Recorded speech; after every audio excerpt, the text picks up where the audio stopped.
Olá, boa noite a todos. Sejam bem-vindos ao Revista em Revista, nosso programa de estudo da Revista Espírita. Hoje, numa edição, eu ia falar extraordinária, mas diferente. Hoje estamos aqui com um programa gravado, né? Tá muito claro, porque a gente viu que a previsão do tempo, sexta-feira, vai ser de uns 15 graus de diferença do dia em que nós estamos gravando. Mas, enfim, de qualquer forma, mesmo sendo um programa gravado, vou pedir para os nossos amigos revisores para que participem nos comentários, que compartilhem aí as suas opiniões, as suas reflexões, e aí se houver necessidade, a gente comenta no programa seguinte, isso tranquilo. Então, por favor, participem, fiquem à vontade, sempre enriquece, né, os comentários de vocês no nosso estudo. Lembrando que a gente está na edição de agosto de 1858 e hoje a gente vai dar continuidade ao estudo do artigo Contradições na Linguagem dos Espíritos. Então, vamos continuar esse estudo que sempre nos alegra bastante. Boa noite, Marisa. Boa noite, Welton. Boa noite, Aninha. Boa noite, Welton. Boa noite a todos vocês que verão este nosso Revista em Revista gravado, mas na sexta-feira eu estarei online conversando com vocês, online nos comentários, né, do YouTube, interagindo com vocês, para que a gente possa também fazer algumas reflexões colocando lá nos comentários. E, como sempre, é com muita alegria que nós fazemos o Revista em Revista, neste artigo que traz para nós um estudo muito importante em relação à linguagem que os espíritos utilizam, e Kardec nos alerta a todo momento, dando exemplos práticos, né? Então, que seja, como sempre, um bom estudo para todos nós. Desde já, mandando um abraço para vocês, lembrando, curtam, compartilhem o nosso vídeo, se inscrevam, divulguem para os amigos, familiares, para que o trabalho do canal Unidade Espírita seja cada vez mais conhecido e também aceito, pois ele tem como objetivo trabalhar o mais puro conteúdo espírita. Welton. Então, boa noite, né? Espero que seja boa noite mesmo. Mas a Aninha falou, né? Na sexta-feira, essa nossa bola de cristal atmosférica aí, já está prevendo um dia bem mais quente, né? Hoje nós estamos gravando o programa aqui encapotados a 9 graus, dentro de um frio assim. Mas é mais importante fazer isso, porque em virtude de alguns compromissos, né, a gente não pôde estar junto com vocês ao vivo, mas eu já estou vendo aqui, estou vendo os nossos amigos, sobretudo o nosso amigo revisor, né, Walter? Espero que você esteja conosco também na sexta-feira, porque depois a gente vai conferir lá nos comentários. A Marisa vai entrar e fazer lista de chamada de todo mundo, né, Marisa? Então, preparem-se para a chamada oral, né, Marisa? Com certeza. Da parte. Vamos aqui, deixa eu colocar aqui, acertar a localização do nosso palco e trazer o que nós vamos estudar hoje.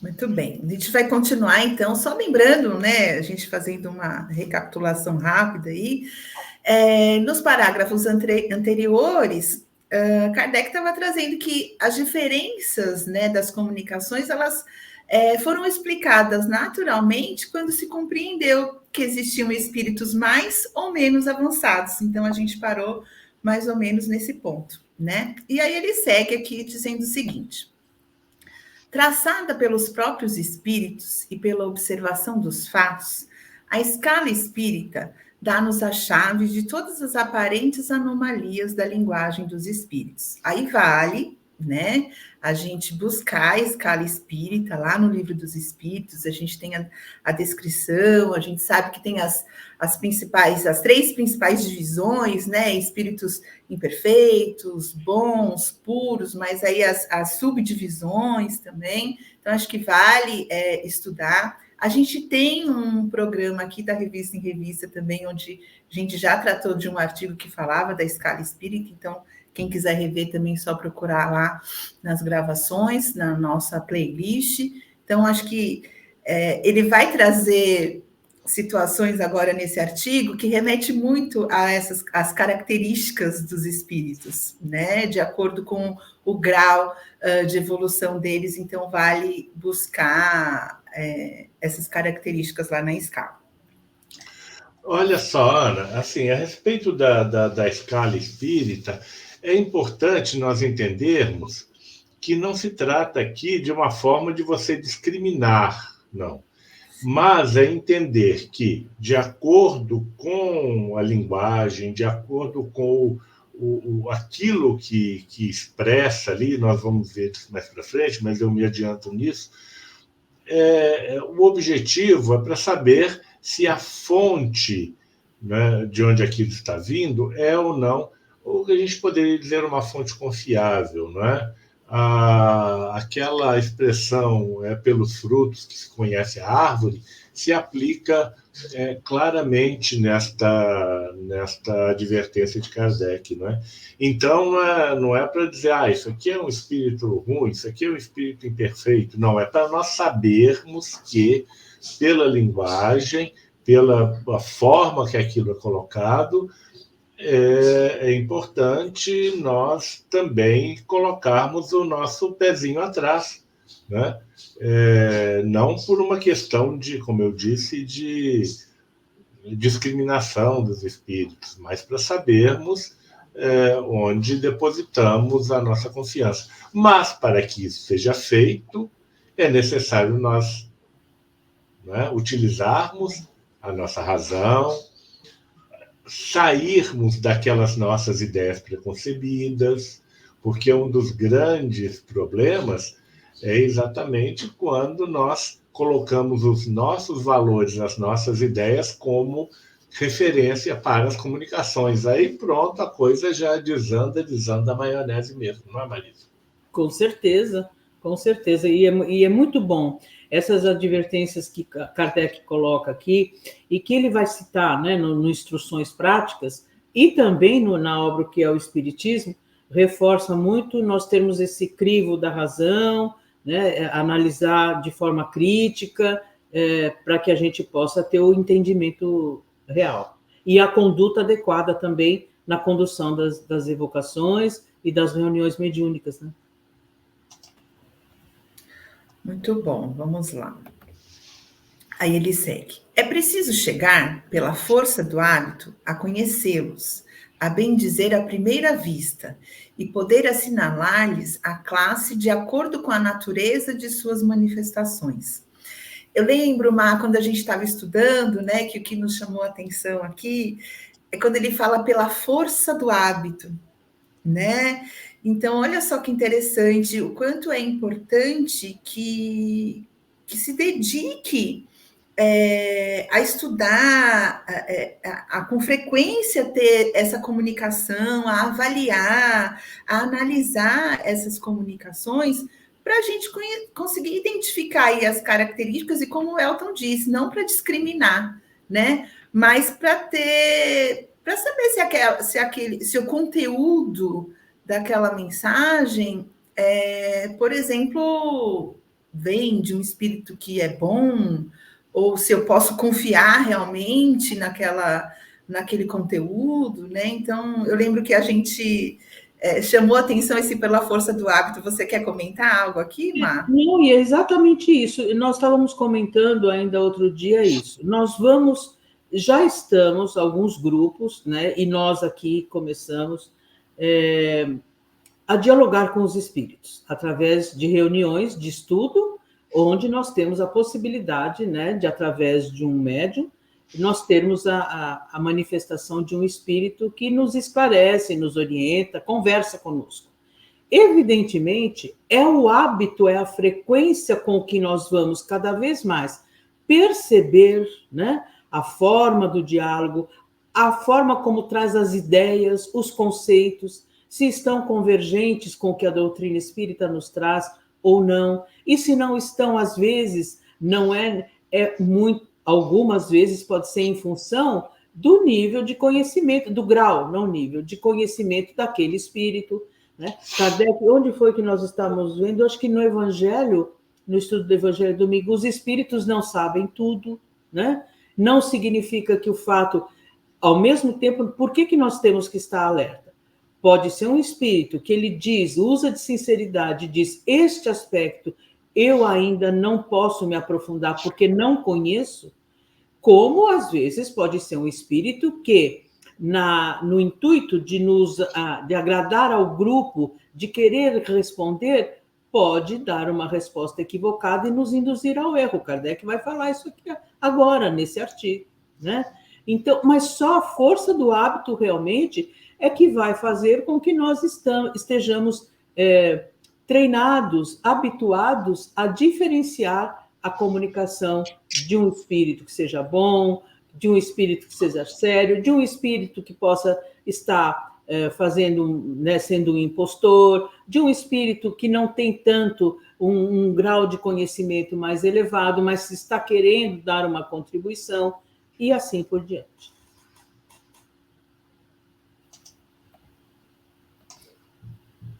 É preciso dizer por necessidade a um que é mentiroso, a outro que é hipócrita, a esse que é mau, aquele que é faccioso.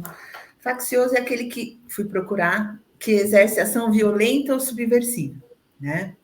Sem se deixar levar nem pela sua arrogância, nem pelas suas bravatas, nem pelas suas ameaças, nem pelos seus sofismas, nem mesmo pelas suas lisonjas.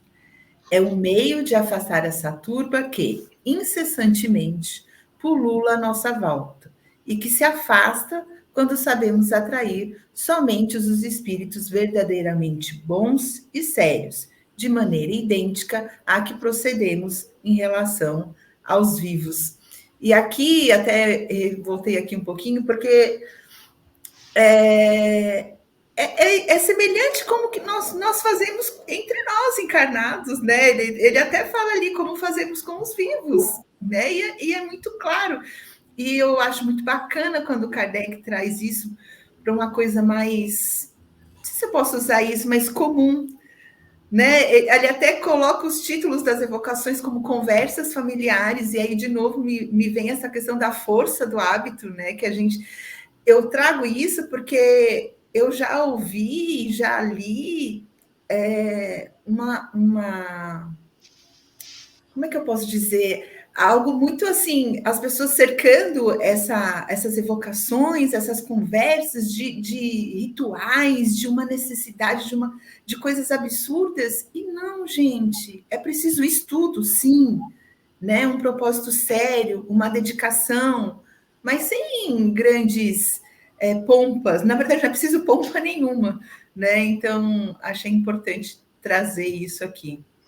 Marisa, assim, ele cita toda uma série de coisas.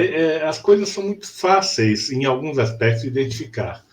O problema maior, pelo menos que eu vejo, não é, e que nós encontramos, se nós formos lá na escala espírita, é a questão dos espíritos pseudo-sábios. Porque quando o espírito ele é zombeteiro, é um espírito mau, a gente nota isso claramente, né? Se nós estamos voltados para um interesse mais... Agora, o espírito pseudo-sábio é complicado, porque, ao mesmo tempo que ele entra nessa questão dos elogios, das lisonjas, né? Também ele pode ir por um caminho assim de querer impressionar, aquela linguagem empolada, aquela linguagem de cátedra, se a gente pode falar assim, né?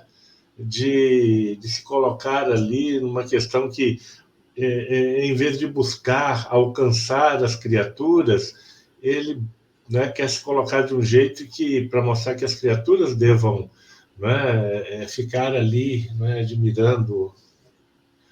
E assim, a linguagem rebuscada, e no meio de tudo aquilo coloca-se algumas observações que são claras, né? E ao mesmo tempo, toda uma série de outras coisas ali que acabam, como na expressão de Jesus, né? Fazem tantos prodígios que acabam enganando até mesmo os mais os mais prudentes, né? Eu me lembro que Jesus fala exatamente dessa, né, para que nós nos acautelemos com relação a isso. Nós temos um exemplo, até passei esse exemplo para a Marisa outro dia. Tem aquela obra Os Quatro Evangelhos, né, que é recheada ali de inconsistências e de colocações absurdas, até inadequadas, mas também recheada de observações, sobretudo do ponto de vista em relação à mensagem cristã, que se nós pegarmos alguns pontos ali, nós vamos ficar admirados com aquilo, né? Mas o conjunto ali mostra qual é o interesse daquele ou daqueles espíritos, mais possivelmente daquele espírito que trouxe essa obra. E isso vale para uma série de outras obras de caráter mediúnico que a gente tem, né? Quando um espírito ele se arroga o valor ou a tarefa de construir ele mesmo a sua própria doutrina, eu realmente começo a ficar preocupado, porque nós falamos da doutrina dos espíritos e não falamos da doutrina do espírito, né? Ou de um espírito. Então, essa questão do pseudo-sábio me deixa realmente muito preocupado, e talvez a mais difícil, principalmente porque muitas vezes ele traz pontos que são muito próximos daquilo que nós pensamos e não daquilo que nós deveríamos entender e mudar a nossa mentalidade, não é, Marisa? Exatamente. E aí tem um risco, Aninha, o Elton e amigos que estão nos ouvindo, nos assistindo, tem um risco muito... Oi? Ouvindo é rádio. E aí tem um risco muito grande, que é justamente no meio de uma ideia, vamos supor, inicialmente verdadeira, o restante ser uma ideia falsa. É o sofisma que Kardec diz. Exatamente. Então, por exemplo, nesse trecho que o Elton me mandou, e que não falou de quem era, belíssimo, sobre o amar a Deus sobre todas as coisas e ao próximo como a si mesmo. E o que era esse conceito de amar o próximo, né? E amar ao próximo com palavras, com pensamentos, com ações. E, lindíssimo, tanto que eu falei, nossa, eu não sei quem escreveu, mas o conceito está lindo do amor ao próximo, é exatamente isso. No entanto, é esse risco que nós corremos. Por isso, mais uma vez, a necessidade do estudo, né, Aninha? A reunião que nós fazemos, né, a gente faz uma reunião para estudar, para preparar com muito carinho a revista para vocês, para nós podermos entender realmente, né, a essência do artigo, enfim. Mas é isso, né? Como diz, vamos supor que tudo que a gente às vezes lê, como é que Jesus fala? Eis a verdade? Não, é um outro termo, né? Que em verdade vos digo, né? Sim. A gente lê em verdade vos digo, pronto, é Jesus falando. Meus filhinhos. Meus filhinhos, pronto, né? Então nós precisamos tomar muito cuidado, porque no meio de uma ideia inicialmente verdadeira, ela pode estar toda argumentada, como o Elton falou, por falsos argumentos, que é justamente o sofisma. E a gente olha e diz, nossa, que lindo que está escrito aqui, né? Então, a importância... Hoje mesmo, num outro estudo, nós tivemos um exemplo de um texto que nós estávamos lendo, em que, em princípio, o texto é lindo, de um conceito importantíssimo para nós, espíritos encarnados, aprendermos a desenvolver, mas que a hora que a gente começa a ler é um jogo de palavras, é uma erudição. Primeiro que eu diria que metade ou mais das pessoas que leem aquilo não entendem o que está escrito, né? Em função da erudição das palavras, e também em relação aos conceitos, equívoco total do que significa realmente um conceito, né? Então, é muito importante, como a Aninha trouxe, é também a força do hábito, do estudo. Nós vamos ver no final desse artigo, Kardec vai falar da assiduidade e da seriedade do estudo, que nós vamos aprendendo a distinguir o que é verdadeiro e o que é falso. E nós dizemos isso, gente, por experiência própria. Porque até 6 anos atrás, e eu falo isso de experiência própria, muitas vezes a gente passava batido no estudo da Gênese, no estudo do céu e inferno. Agora a gente olha, salta aos nossos olhos o que Kardec realmente, ou os espíritos, estavam querendo dizer, né? E isso é fundamental, e isso só foi possível por conta do estudo.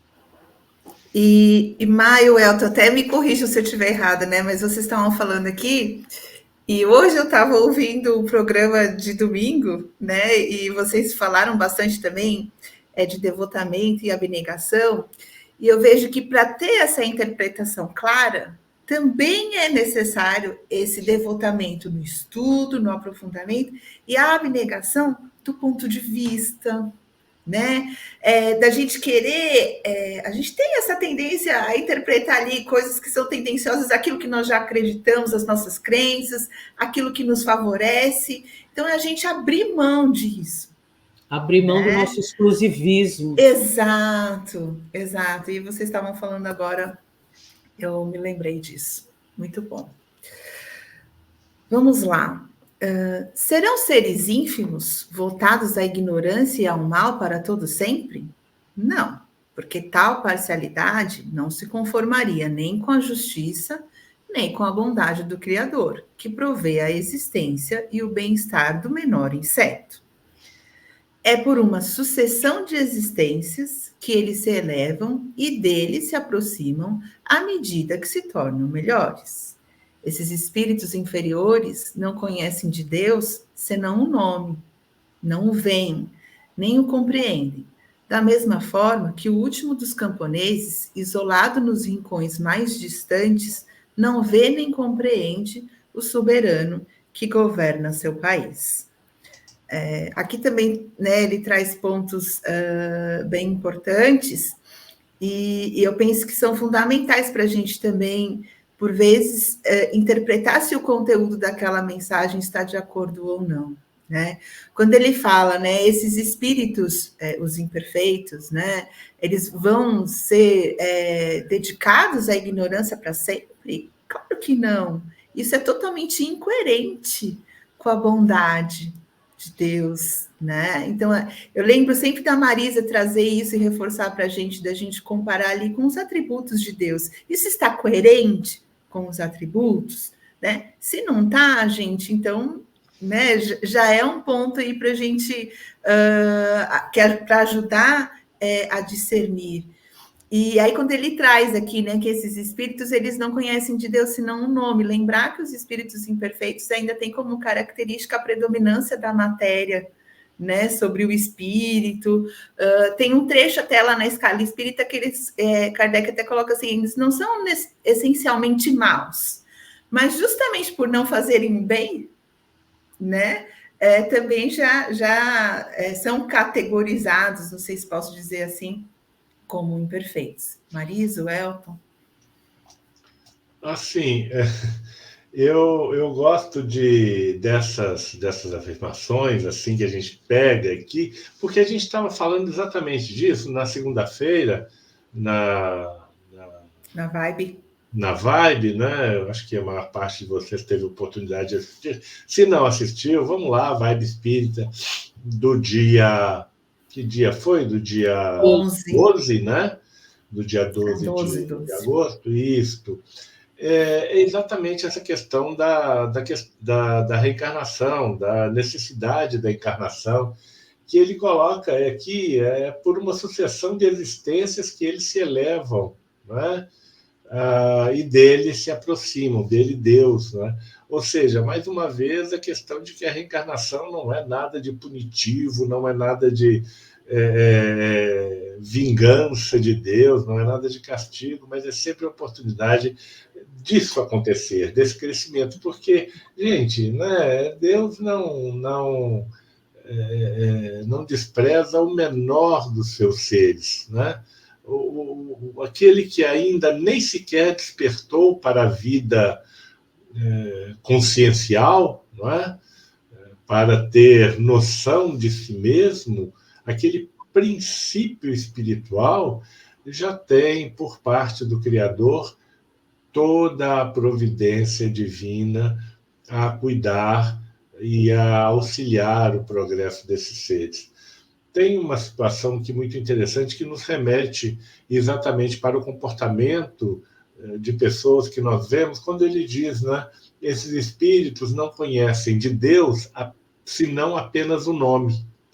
E a gente vê tanta gente, né, repetindo Deus para cá, Deus para lá, Deus isso, Deus aquilo, apenas dizem a palavra, porque não entendem absolutamente nada, estão iludidos pelo comportamento do egoísmo, pelo comportamento né, de parecer aí pessoas sinceras, pessoas castas, pias, né?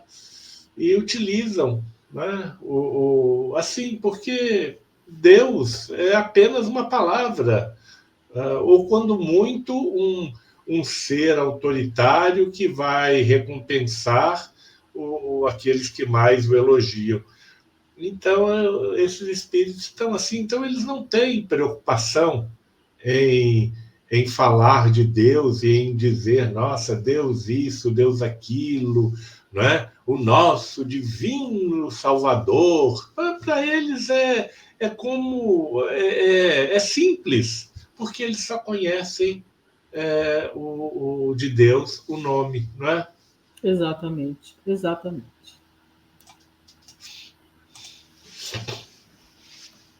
Vamos lá. Se estudarmos cuidadosamente o caráter próprio de cada classe de espíritos, conceberemos facilmente que alguns deles são incapazes de fornecer ensinamentos exatos sobre o estado de seu mundo. Se, além disso, considerarmos que, por sua natureza, alguns espíritos são levianos, mentirosos, zombeteiros e malévolos, enquanto outros ainda se acham imbuídos das ideias e dos preconceitos terrestres, compreenderemos que, em suas relações conosco, podem divertir-se à nossa custa, induzir-nos propositadamente ao erro por malícia, afirmar o que não sabem, dar-nos conselhos pérfidos ou mesmo enganar-se de boa fé, julgando as coisas conforme seu ponto de vista. E a gente já trouxe todas essas situações aqui, né? Ele está só reforçando. E aí agora ele vai citar uma comparação. Citemos uma comparação. Vocês querem comentar algo aqui, gente? Eu posso seguir? Eu tinha uma coisa que eu queria colocar, claro, Má. Aninha e o Elton, né, e amigos, que é assim. Este trecho que Kardec colocou, né, de ideias, preconceitos terrestres, compreenderemos que em suas relações conosco podem divertir-se a nossas custas, induzir-nos propositalmente ao erro por malícia, afirmar o que não sabem, dar-nos conselhos pérfidos ou mesmo enganar-se de boa fé, julgando as coisas conforme o seu ponto de vista. E aí a nossa pergunta, né? E o que nós fazemos? Aliás, quando vocês assistirem ao vídeo, podem responder essa pergunta. Numa reunião mediúnica, numa reunião de estudos, quando vier um caso como este, né? Qual é a nossa conduta? Nós vamos brigar com os espíritos? Né? Nós vamos confrontar a opinião deles? Nós vamos nos tornar inquisidores? Nós vamos colocá-los e não, o que você está falando está completamente equivocado. Qual será a nossa postura? Então, eu vou deixar essa pergunta no ar quando vocês assistirem na sexta-feira, né? Se vocês quiserem responder. Nós, talvez, na sexta-feira que vem, com certeza não vamos acabar hoje esse artigo, a gente vai poder comentar. A gente pode até criar uma outra live, bate-boca com espíritos. E a Marisa vai fazer a chamada dessa pergunta na sexta-feira, né? Tem isso. Vai, Marisa, vai colocar as coisas, os pingos nos is com os espíritos. Então, qual é a nossa conduta, né? Como dialogadores com os espíritos, né? Nós vamos fazer confronto, debate, né? Contenda. Então, fica aí lançada a pergunta para depois, na sexta-feira, vocês colocarem. E na sexta, quando estivermos ao vivo, comentamos com vocês. Citemos uma comparação. Suponhamos que uma colônia de habitantes da Terra, um belo dia, encontre meios de estabelecer-se na Lua. Imaginemos essa colônia composta de diversos elementos da população de nosso globo, desde o europeu mais civilizado até o selvagem australiano. Sem dúvida, Os habitantes da Lua ficarão emocionados e maravilhados de poderem obter, junto a seus novos hóspedes, informações precisas sobre nosso planeta, que alguns supunham habitado, embora não tivessem certeza, considerando-se que também entre eles, alguns se julgam os únicos seres do universo. Eu gostei do também entre eles. Caem sobre os recém-chegados, fazem-lhes perguntas e os sábios se apressam para publicar a história física e moral da Terra. Como não seria autêntica essa história, desde que foi obtida de testemunhas oculares? Um deles recolhe... Gente, sempre, se vocês quiserem comentar, vocês me interrompam, tá? Fiquem à vontade. Um deles recolhe em sua casa um zelandês, que lhe ensina que neste mundo é um banquete comer homens e que Deus o permite desde que se sacrificam vítimas em seu nome. Na casa de outro, é um filósofo moralista que lhe fala de Sócrates e Platão, assegurando que a antropofagia é uma abominação condenável por todas as leis divinas e humanas. Aqui é um muçulmano que não se alimenta de carne humana, mas diz que a salvação é obtida matando o maior número possível de cristãos. Ali é um cristão que fala que Maomé é um impostor. Mais longe, um chinês considera como bárbaros todos os demais, afirmando que Deus permite que os filhos devem ser lançados ao rio, contanto que existam em grande quantidade. Um boêmio traça o quadro das delícias da vida dissoluta das capitais. Um anacoreta, e aí anacoreta é um monge cristão ou um eremita que vive em retiro, né? Um anacoreta prega a abstinência e as mortificações. Um faquir indiano dilacera o corpo e durante anos se impõe sofrimento para descerrar as portas do céu, de tal sorte que as privações de nossos mais piedosos cenobitas não passam de sensualidade. E cenobita também é um monge que vive em retiro. Em seguida, vem um bacharel, afirmando que é a Terra que gira, e não o Sol. Um camponês dizendo que o bacharel é mentiroso, pois vê muito bem o Sol levantar-se e deitar-se todos os dias. Um africano diz que faz muito calor. Um esquimó que o mar é uma planície de gelo e que só se viaja de trenó. Olha só, né? Quantos pontos de vista ele traz aí, né? A política não fica atrás. É só uma coisa, Claro. Assim, é claro, né, uma comparação, habitantes da Lua, né, bem verdade que naquela época tinha-se essa noção de que poderia haver habitantes na Lua, né? Tanto é que diversos livros, inclusive, né, Júlio Verne tratou disso, né, uma supostos habitantes da Lua, que quem já pôde ler o da Terra-Lua, né, assim, supondo a existência de habitantes na Lua. E, claro, dentro da noção que se tinha ali, quando se falava todos os mundos são habitados, essa questão de julgar-se que esses diversos seres teriam todos a mesma questão física que nós temos, mas aí não vem ao caso isso, é apenas para efeito da analogia que ele diz isso, né? Mas eu acho bacana que se nós hoje, né, tem uma historinha que se conta muito, é aquela da pessoa com os olhos vendados, ou das pessoas com os olhos vendados tocando um elefante, né? Uhum. E cada um percebe aquilo de uma forma diferente e, de acordo com aquilo que entende, coloca uma determinada posição. Mas é para nós vermos, né, de acordo com o interesse de cada um, a criatura vai descrever aquilo, né?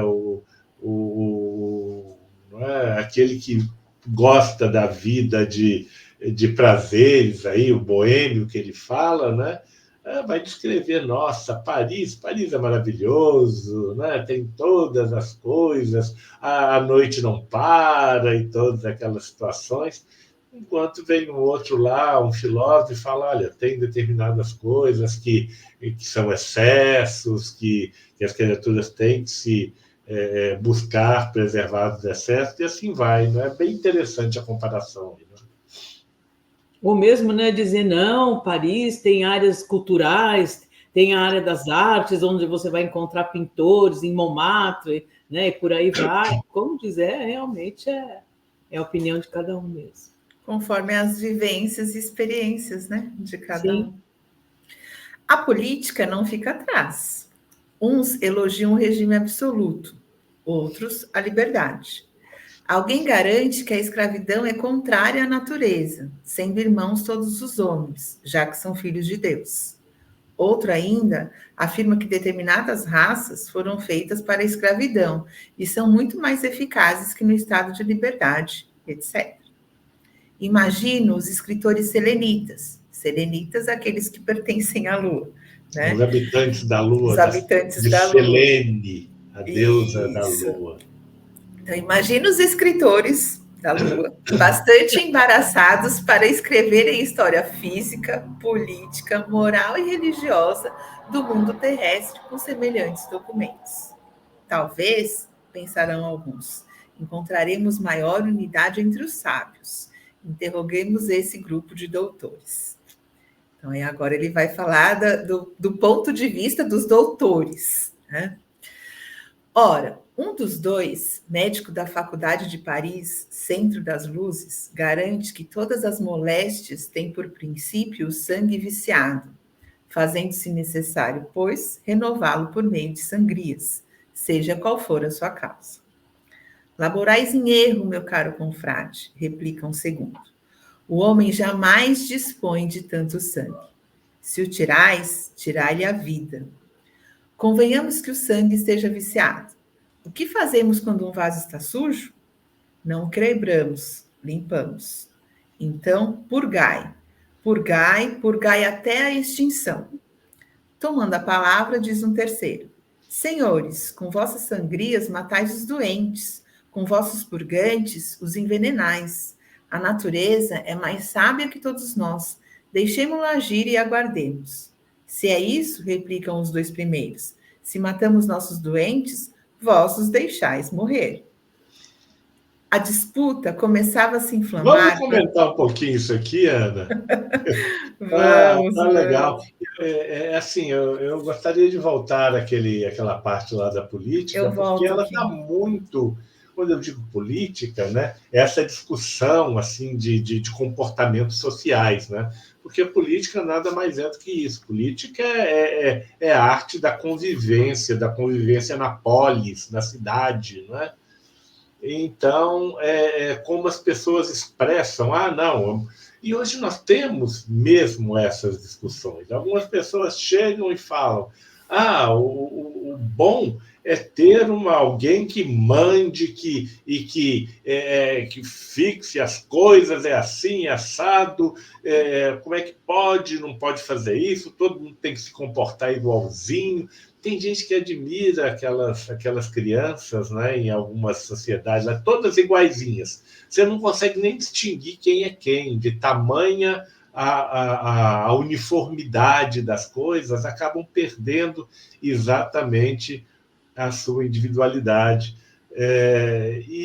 Assim, isso vale para todos os pontos, né? A questão política, a questão religiosa, então.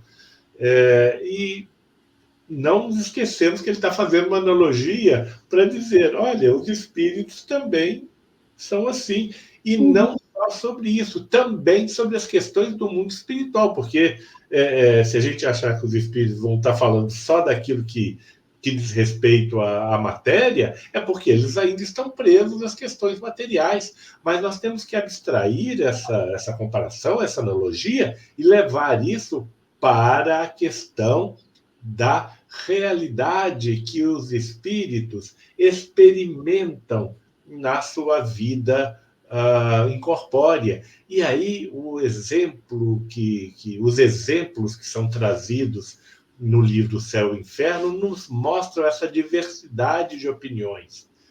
E quando a gente pega essa diversidade de opiniões, puxa lá um determinado porque nós gostamos do que ele falou, nós já caímos no erro, não é? E não só gostamos do que ele falou, mas tomamos como verdade, única e exclusivamente, aquilo, como se os habitantes, os selenitas, pegassem aí aquele boêmio lá e falaram, não, nós gostamos do que ele falou. E isso daqui é perfeito, a Terra é toda assim, a Terra é um tremendo... As pessoas não pensam assim do nosso país? O Brasil é um tremendo carnaval. Aquilo lá não é esse o estereótipo que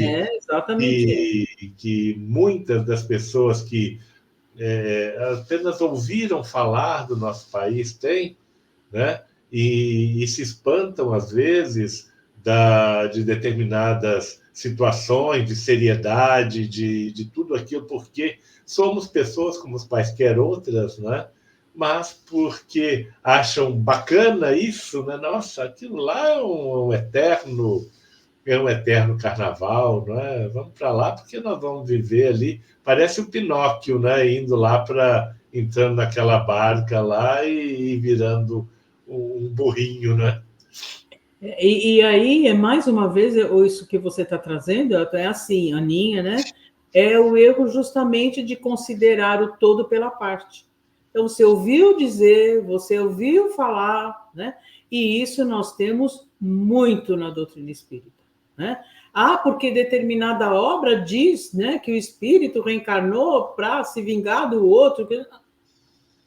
Nós precisamos estudar cada vez mais Kardec, e profundamente, né? E assiduamente, porque, como nós acabamos de falar, é a força do hábito, para nós sabermos distinguir, né, exatamente o que é verdadeiro do que é falso, do que é um grande equívoco, né? Então, é muito interessante eu gostei muito desse texto por conta exatamente dessa analogia que Kardec nos traz, né? É didático, né? Muito. É muito, porque a gente está falando de espíritos e assim, da comunicação deles, né, sobre a compreensão que eles têm do mundo espiritual. Mas eles são o quê? Eles são a gente no futuro. Nós seremos esses espíritos desencarnados. Então, espero que na sexta-feira não.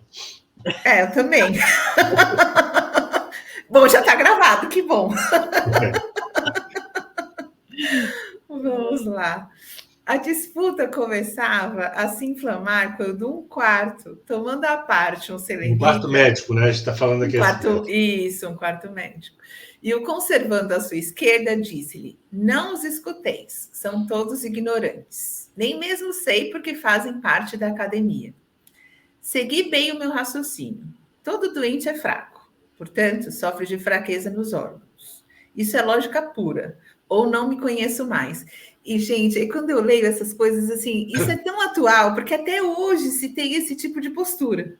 É o sofisma e é a utilização. Ele está mostrando aí, numa analogia, o processo da obsessão e da fascinação. É impressionante.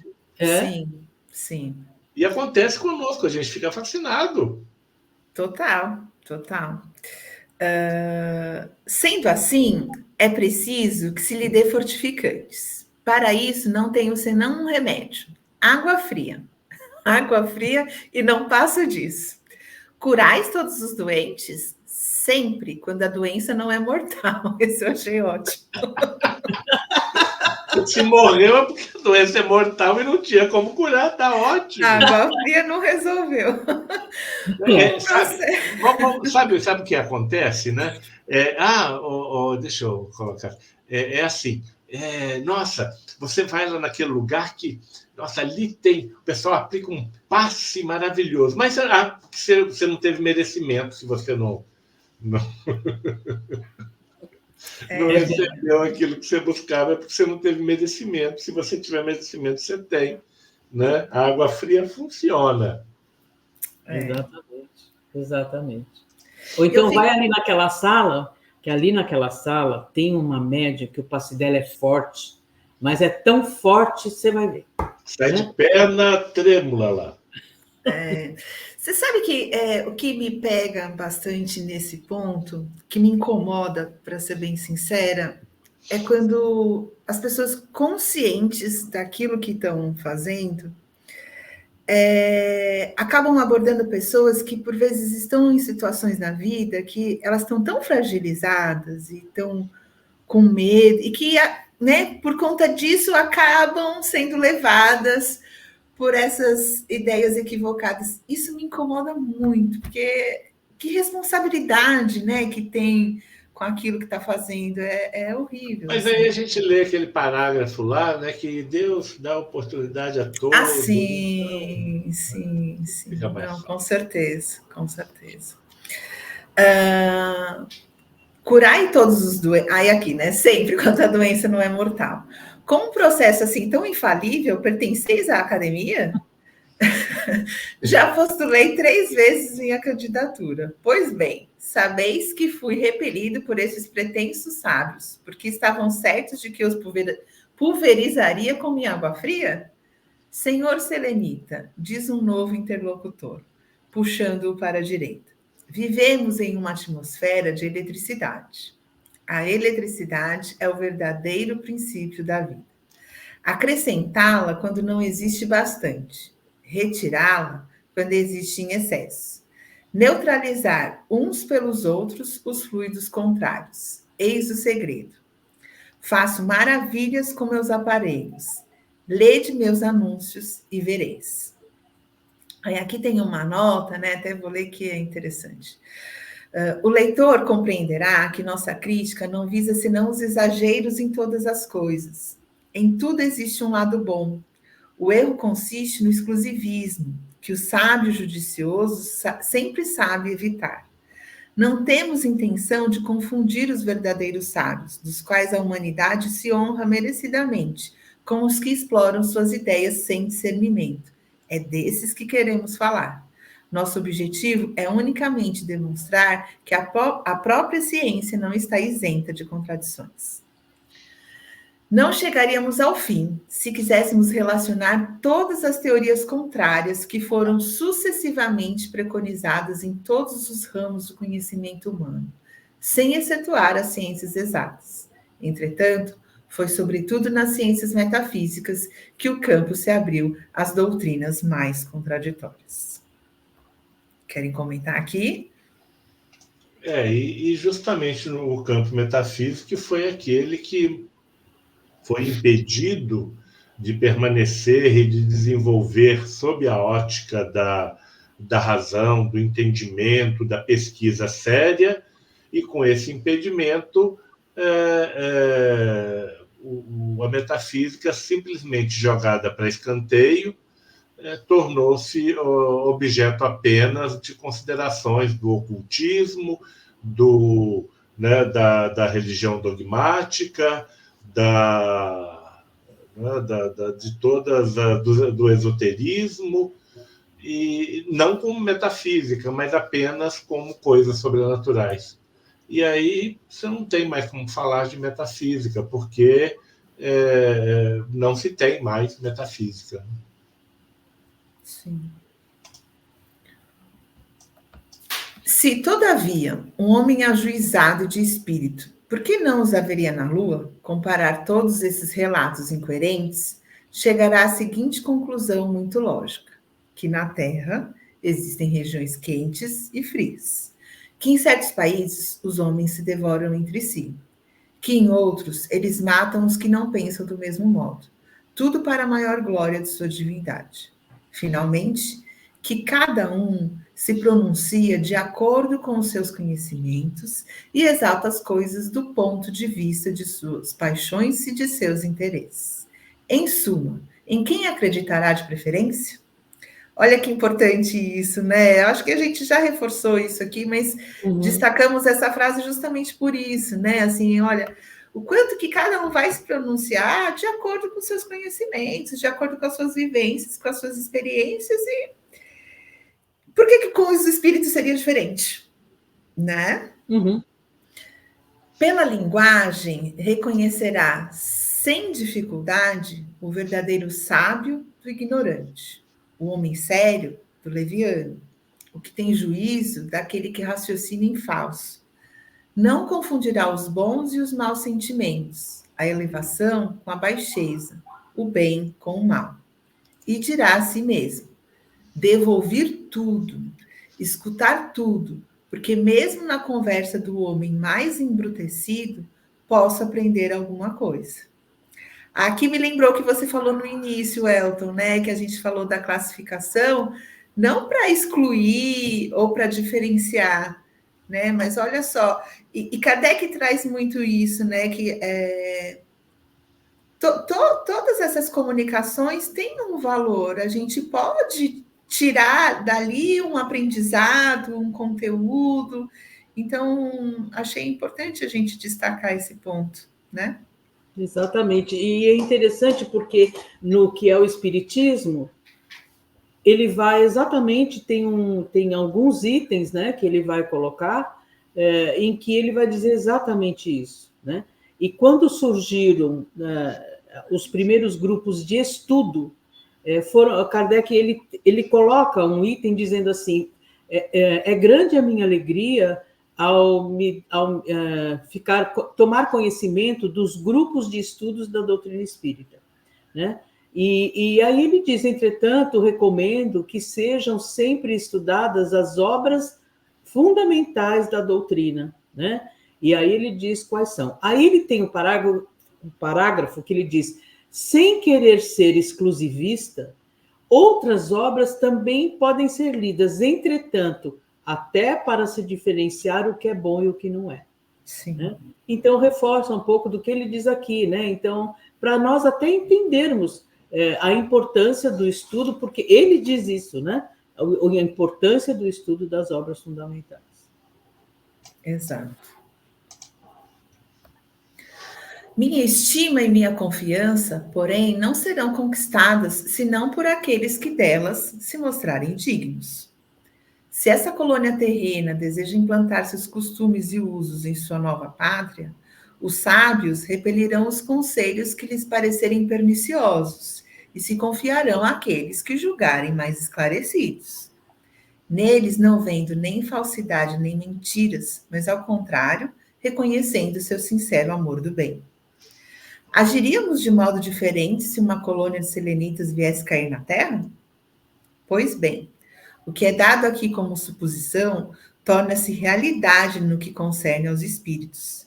Se não vêm entre nós em carne e osso, nem por isso estão menos presentes de maneira oculta, transmitindo-nos os pensamentos através de seus intérpretes, isto é, dos médios. Quando aprendermos a conhecê-los, julgá-los-emos por sua linguagem, por seus princípios e suas contradições, nada mais terão que nos deva surpreender. Porquanto, vemos saber em uns aquilo que os outros ignoram, que alguns estão colocados muito embaixo, ou são ainda muito materiais para compreender e apreciar as coisas de ordem mais elevada. Tal é o homem que, no sopé da montanha, não vê senão alguns passos em volta dele, enquanto que está no alto, descortina um horizonte sem limites. Bacana, né, esse trecho? Muito bom. Marisa? E mais uma vez, Kardec utiliza aqui, ele gosta muito desse exemplo, né?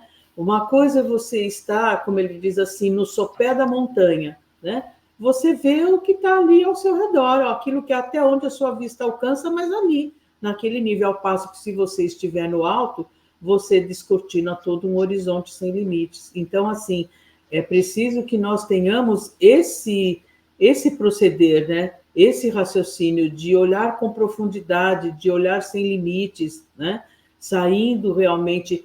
Kardec usa na Gênese uma expressão muito bonita, né? Indo buscar a nós no fundo da casca, né?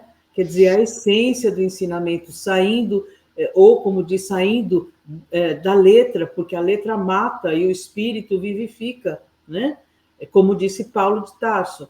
Então, dessa mesma forma, quer dizer, ir buscar a essência do ensinamento. E isto, Aninha, o Elton e a todos que estão nos assistindo, é isto que nós vamos procurar cada vez mais ser o objetivo do canal Unidade Espírita, né? Nós não temos pressa de nada. O que o objetivo do nosso estudo é trazer a essência do ensinamento. Isso é fundamental para a nossa compreensão, para que nós tenhamos esse olhar diferenciado, de olhar o todo, de ir além dos limites de quem está no sopé da montanha. E isso só é possível com o estudo aprofundado, né, da doutrina. E outra coisa, isso já foi citado lá atrás, né? Não vermos essas relações dos espíritos como algo que possa tirar a humanidade da sua tarefa de prosseguir com seus próprios estudos, ou que nos coloque sob uma dependência desses espíritos no tocante a guiarem os nossos destinos. E isso também nós costumamos ver pessoas que o tempo todo ali estão vivendo a sua vida, mas questionando o tempo todo, porque foi o espírito tal que me disse isso, foi o espírito tal que me falou para agir assim. Então, todo um processo de entrega do seu livre-arbítrio às decisões ou aos supostos conselhos de um espírito. Conselhos são sempre indicações, né? Mas nunca no sentido de nos obrigar a isso ou aquilo.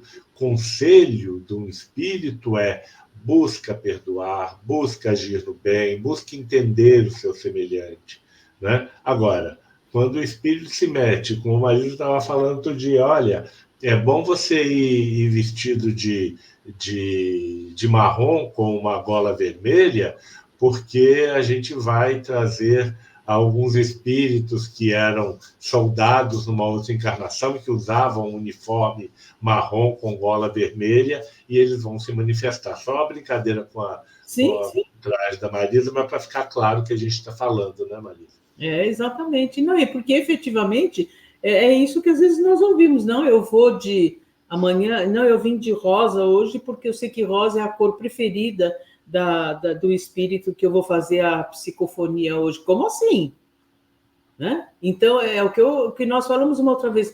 Então, nós trazemos a materialidade para os espíritos que estão no mundo espiritual e cujo objetivo é se desapegar cada vez mais da materialidade. Não faz o menor sentido. Quer entrar em sintonia com o espírito que você fará psicofonia? Entre pela comunhão de pensamento, né? Pela afinidade espiritual. Isso sim, né? Mas não por conta de roupa, porque quando o espírito era encarnado, gostava dessa ou daquela cor. Não faz sentido. Nenhum. Paramos por aqui, né, gente? Eu ia só marcar aqui, então nós fomos até no nosso caso aqui, a página 330, né? Sim. E então nós já nos preparamos. Nossa, 1 hora aqui de vibe, a gente nem viu passar, né? Exato. Que as situações dos nossos amigos aí, ao comentarem, ao assistirem, e deixem ali questões e deixem comentários, porque a gente pode, né, ou mandem um e-mail para unidadeespírita@gmail.com, né, que a gente pode também responder algumas questões nas próximas vibes, né? A gente tem que abrir sempre esse canal aí de comunicação, porque às vezes a pessoa quer fazer uma questão, mas sempre voltada ao trecho, né? Casos específicos, questões específicas, às vezes a gente tem essa dificuldade, né, Marisa? Que alguém chega para a gente e fala assim, por que fulano faz isso ou aquilo, né? A única resposta que a gente tem, ele faz isso ou aquilo porque ele quer, né? Então, casos específicos, né? Agora, quando se trata de questões gerais relacionadas ao tema, né, é tão gostoso a gente poder, né, buscar as respostas, buscar o entendimento. Mas, de qualquer forma, eu quero me despedir aqui, agradecendo a todos, né, e que a gente possa estar junto no domingo, né, com o estudo do Evangelho, né? Eu também vou me despedir, agradeço os amigos que assistiram aí o nosso programa, e aguardamos, né, para dar continuidade nesse estudo na próxima sexta, que será dia 23 de agosto, então para a gente continuar esse estudo, esse artigo, ele é muito interessante, então acho que, né, terminem de ler o artigo, até para que vocês tragam aí também as reflexões de vocês, é bem interessante. Eu desejo um ótimo final de semana e um beijo grande para todos. Gratidão a todos vocês que estiveram aí conosco. Na sexta-feira eu estarei, sim, fazendo comentários lá no chat do YouTube com vocês, mas, como sempre, foi sempre e é sempre uma alegria estar aqui, podendo estarmos juntos, né, nas atividades do canal Unidade Espírita. E lembrando as nossas atividades, domingo, né, estudo do Evangelho segundo o Espiritismo, vamos entrar no capítulo 2, então, das 18 às 19h30. Na segunda-feira, nossa Vibe Espírita, estaremos falando da imigração e imigração dos espíritos, né? E desenvolveremos, então, esse tema junto com vocês, com a participação de vocês. Na quarta-feira, estudo das obras de Kardec,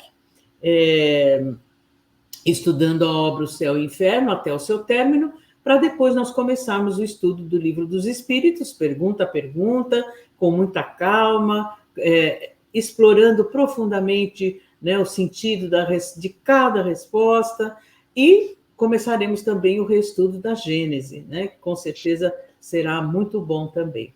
E na sexta-feira, dia 23, estaremos de volta com a revista em revista, a Teres estará conosco, né, provavelmente finalizemos esse artigo, e será muito bom como sempre. Agradecendo a todos vocês e nos despedindo, dizendo que a cada dia que amanhece é uma nova oportunidade de nós recomeçarmos a nossa trajetória como espíritos encarnados, construindo a nossa felicidade relativa, agindo no bem, no verdadeiro e no belo, mas com vistas à nossa felicidade futura no mundo espiritual, felicidade plena, absoluta, como espíritos superiores, espíritos puros, espíritos livres, mas sempre perto de Deus. Um grande abraço a vocês, bom final de semana, bom descanso e até domingo com o estudo do Evangelho segundo o Espiritismo. Tchau!